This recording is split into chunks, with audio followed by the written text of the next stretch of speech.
Hey guys, I'm going to go over the module quiz B with you. The test is going to be the quiz D, which I already sent for homework for you guys. I'm going to go over this one.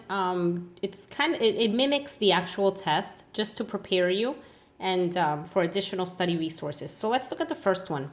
Georgina works on the 30th floor of an office building. She took the elevator to the cafeteria on the 7th floor. How many floors did she travel? Remember I told you if this doesn't make sense, just make a picture of it. So Georgina works on the 30th floor. So remember I did this on the board with you. Here's a building. She's on the 30th floor. Okay, and she took the elevator down to the 7th floor. So how much did she travel from 30th floor to the 7th floor?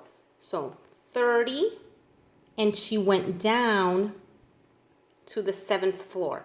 So what's 30 minus 7?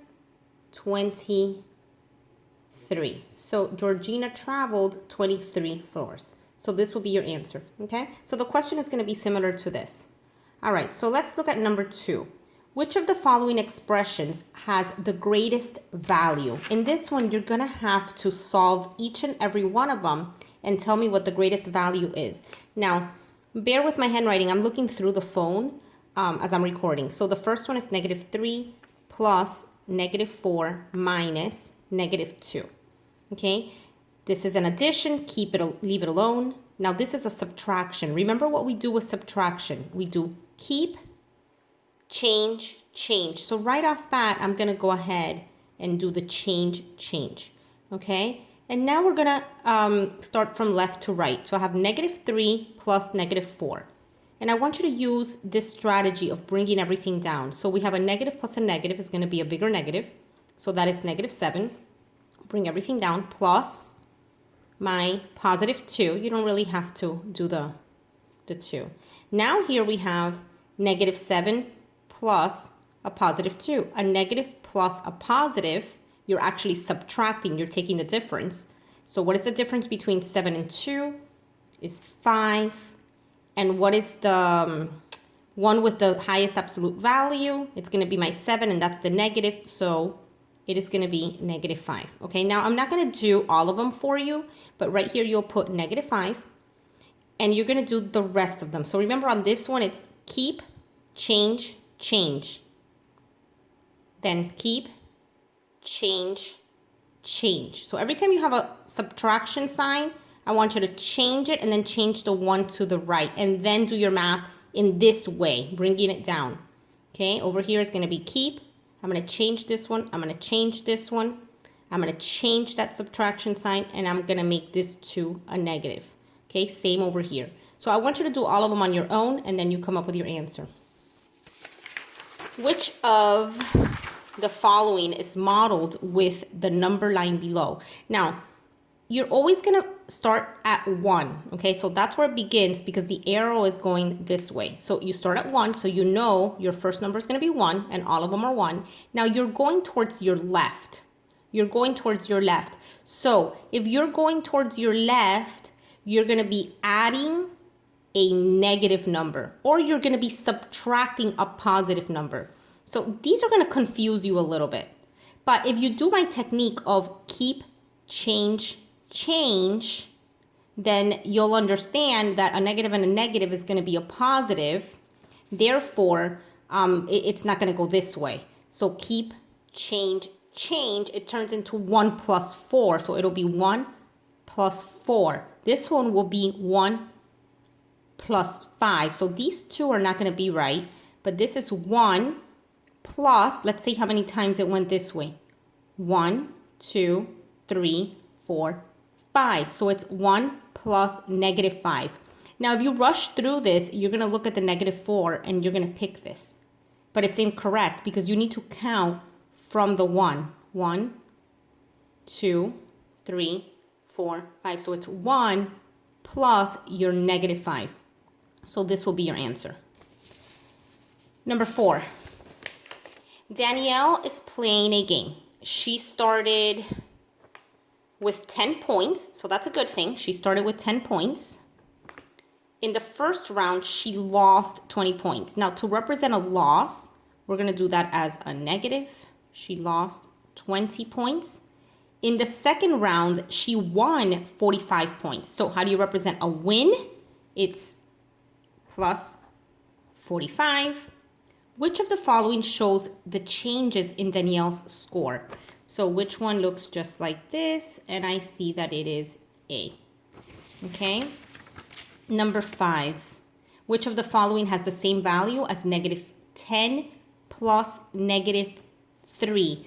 Well, on all of these, let's do keep, change, and see if they look like this. So if I were to do keep, change, well, this one is going to look like that. So already I'm going to know that it's A. But let's do all of them so that you can see negative 10 plus. Well, that's not going to be it. This one definitely doesn't look like this. And this one keep, change, then no, because this will be the positive and this will be the negative, and that's different than here. So it's going to be A. So just go ahead and do your keep, change, and all your options, and you're going to get your answer. Okay, number 6.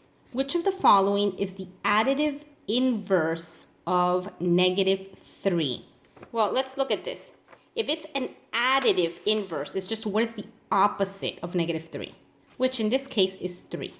Now, I do want to explain what this is all about. Remember, if it was asking for the multiplication or division, and it's asking for its inverse, then every whole number has a 1 underneath it, and then the inverse will be negative 1/3.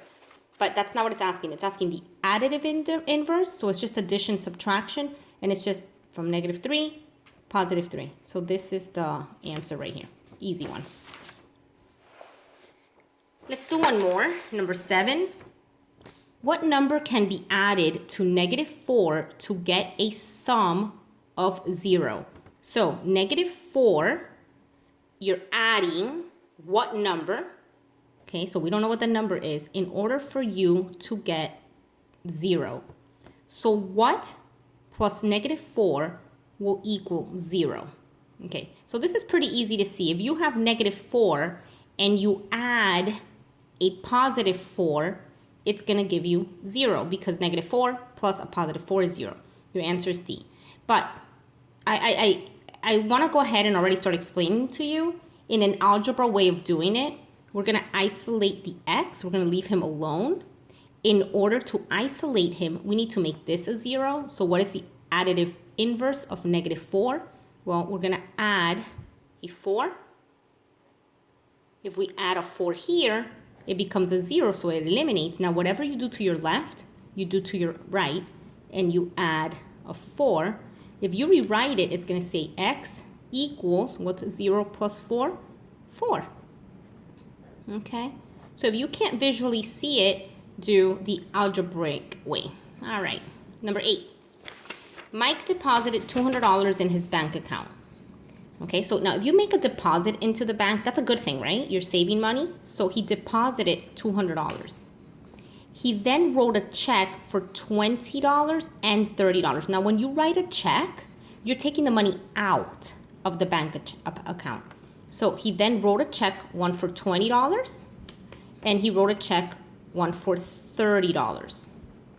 Then he deposited $40 more. Now he went back and he put in an additional $40. So that's going to be an addition. Okay? Which of the following represents the changes in the value of Mike's account? So it should look just like this, which is A. Okay? Now, I'm going to stop here. I hope this gives you kind of a view of what the test is going to look like. You can go ahead and do these questions as well. Remember, this is just asking you what is in between the submarine and the shark. So it's not negative or positive. Do a line and know what's the distance between one and the other. Go ahead and do these on your own.